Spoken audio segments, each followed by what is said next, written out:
वो हम करने की दिशा में आगे बढ़े और अंतिम प्रोडक्ट तक की पूरी प्रोडक्शन चेन भारत के अंदर ही बने और भारत से समग्र विश्व में जाने के लिए प्रयास करें। खनिज के उत्खनन को कम करने की जरूरत नहीं है।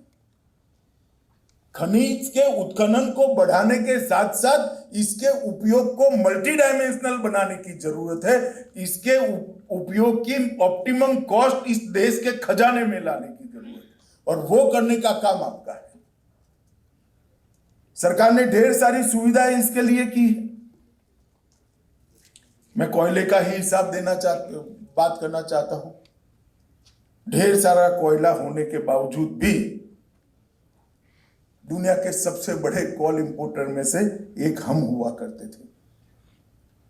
मैं आज बहुत फख्र के साथ कह सकता हूं, मेरे मित्र प्रहलाद जोशी के नेतृत्व में कोयले की आयात को हम कम से कम करने में सफल रहे हैं और कोयले के खर्च को, कोयले के व्यय को बढ़ाने में ऑप्टिमम लेवल पर हम पहुंचे हैं। बहुत अच्छा साइन है देश की इकोनॉमी के लिए। कोयला क्षेत्र कुछ समय के पहले कैप्टिव और नॉन कैप्टिव की जाल में उलझा हुआ था, हमने उसको सरल कर दिया। खनन क्षेत्र के उद्योगों को कंपटीशन से बाहर रखा गया था, हमने नीतियां ऐसी बनाई जिससे अब इसमें कंपटीशन का तत्व आया है। अलॉटमेंट को पारदर्शी करने का काम हमने किया है।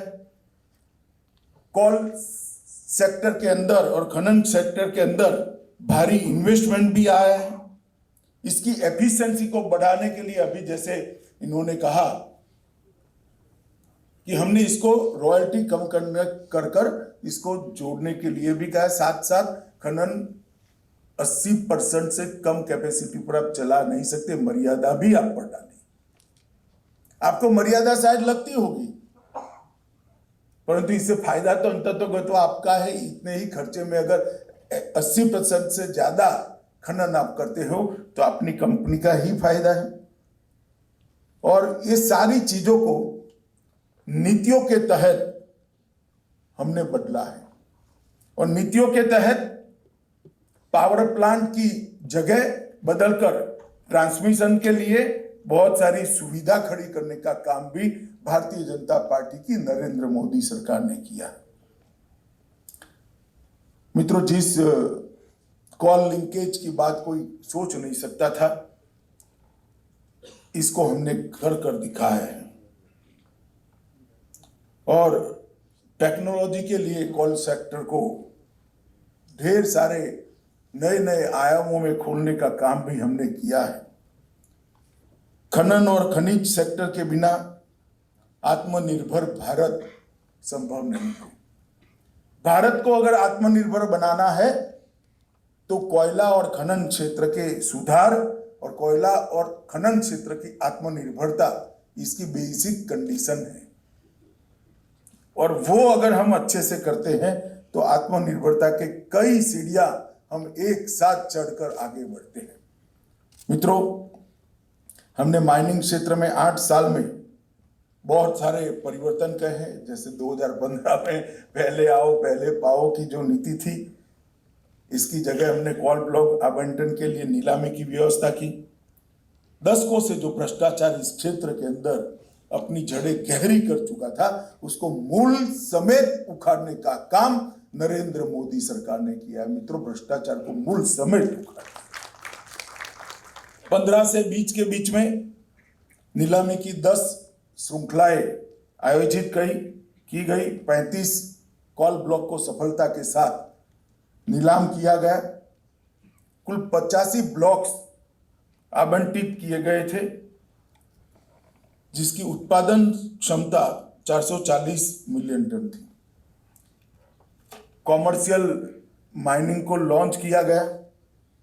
2020 जून में प्रधानमंत्री जी ने कॉमर्शियल कोल माइनिंग की लॉन्चिंग की और एक नए युग की शुरुआत करने की सौभाग्य प्रधानमंत्री और प्रहलाद जोशी की जोड़ी को मिला। कोल सेक्टर के अंदर 100% एफडीआई की परमिशन दी। रेवेन्यू शेयर में जल्द खनन करने पर, जैसे प्रहलाद भाई ने बताया, 50% का फायदा देने का भी काम किया। और मैं मानता हूं कि कोल गैसिफिकेशन, परित्यक्त खदानों को फिर से पुनर्जीवित करना, पीएसयू से अनयूटिलाइज ब्लॉकों को सरेंडर कराना और वो प्राइवेट कंपनियों के लिए खोलना, ढेर सारे बदलाव, नीतिगत बदलाव भारतीय जनता पार्टी के मोदी सरकार ने किया है। प्रहलाद भाई ने जो आंकड़ा दिया ऐसे ही नहीं हुआ है।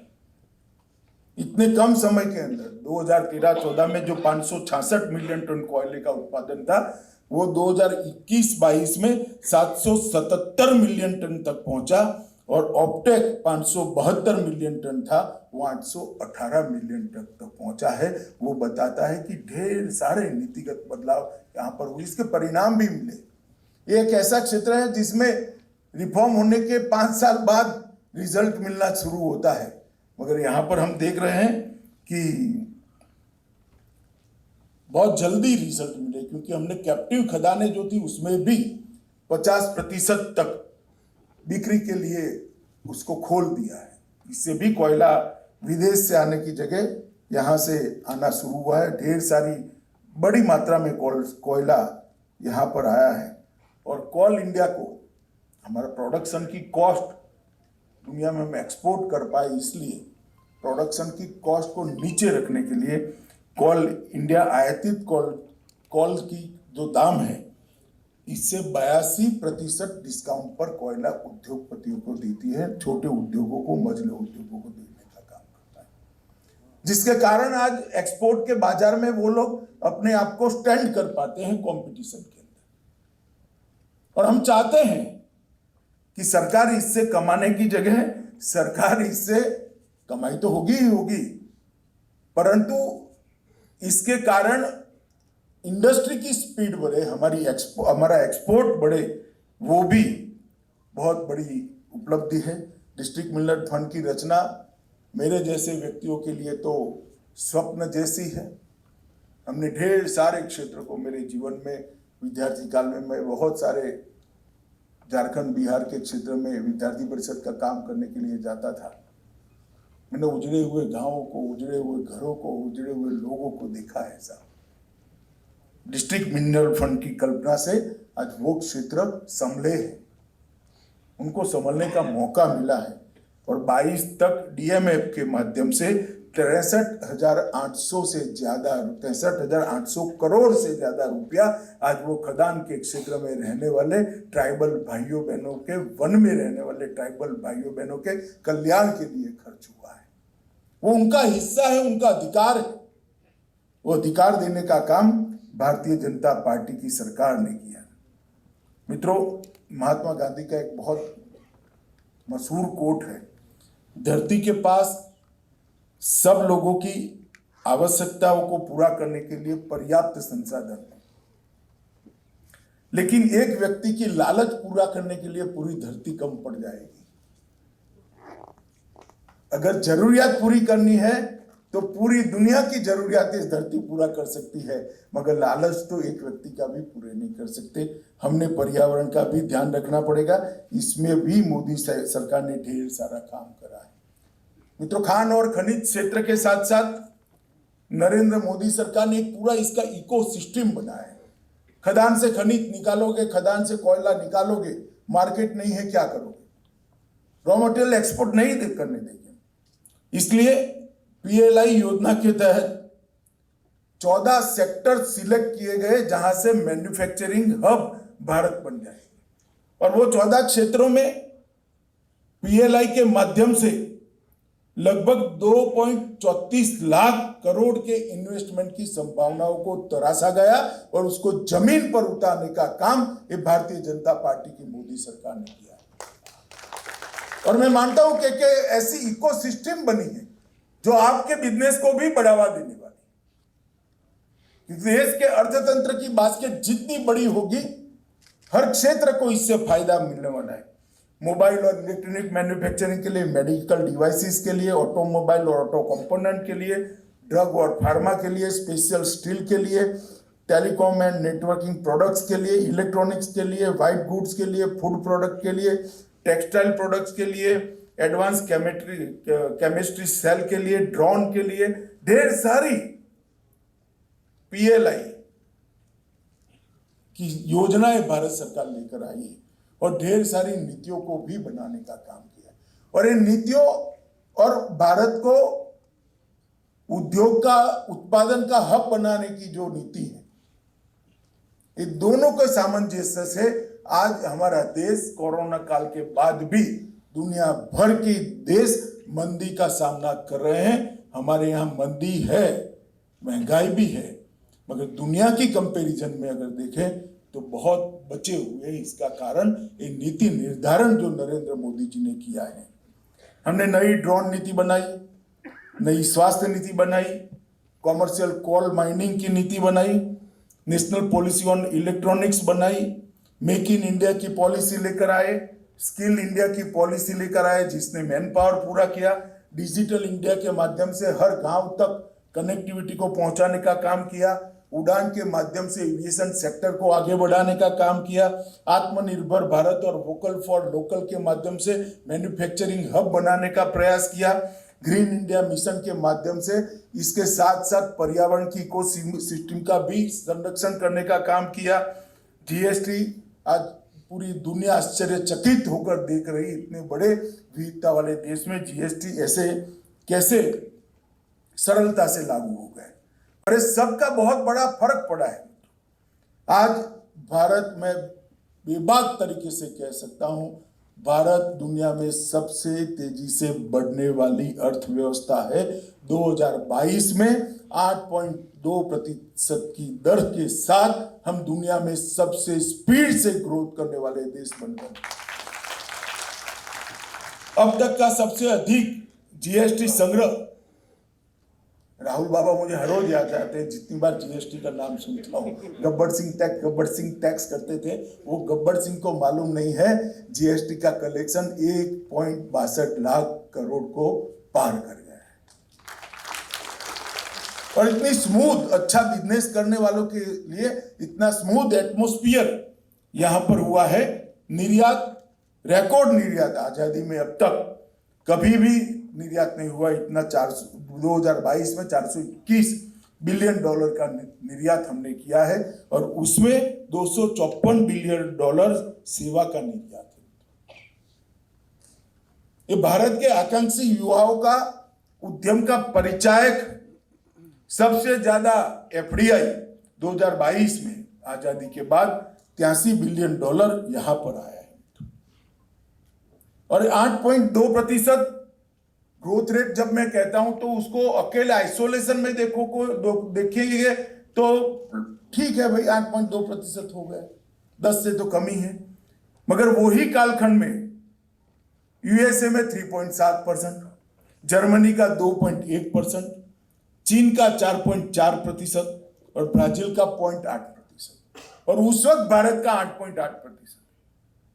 मैं कंपेरेटिव इसलिए रखता हूं कि हमारे देश में वक्र दृष्टाओं की कमी नहीं है। मैं कहूंगा कि 8.2% है तो जो वक्र देखने की आदत वाले के भी 10 से तो कम ही है ना। भैया आप जब थे तब क्या था, मैं उनको याद कराना नहीं चाहता।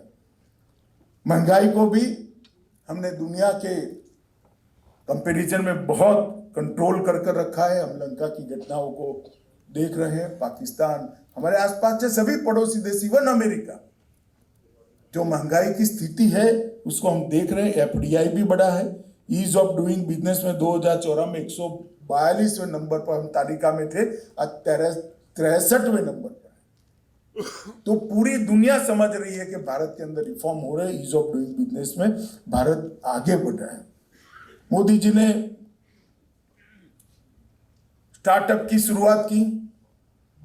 2014 में रैंकिंग थी ही नहीं, स्टार्टअप थे ही नहीं, यूनिकॉर्न स्टार्टअप नहीं थे। आज भारत में 100 से ज्यादा यूनिकॉर्न स्टार्टअप है। ये भारत के युवाओं की जो क्षमताएं है इसका परिचायक है। और ग्लोबल कॉम्पिटिटिव इंडेक्स के अंदर हम 71वें स्थान पर थे, वहां से 43वें स्थान पर आए। मित्रों, मैं इतना ही बताना चाहता हूं कि सेक्टर के अंदर भी जो लोग आज इस रिफॉर्म का फायदा उठा रहे हैं, उन्होंने अपनी कंपनी की सिर्फ साइज नहीं बदलनी है।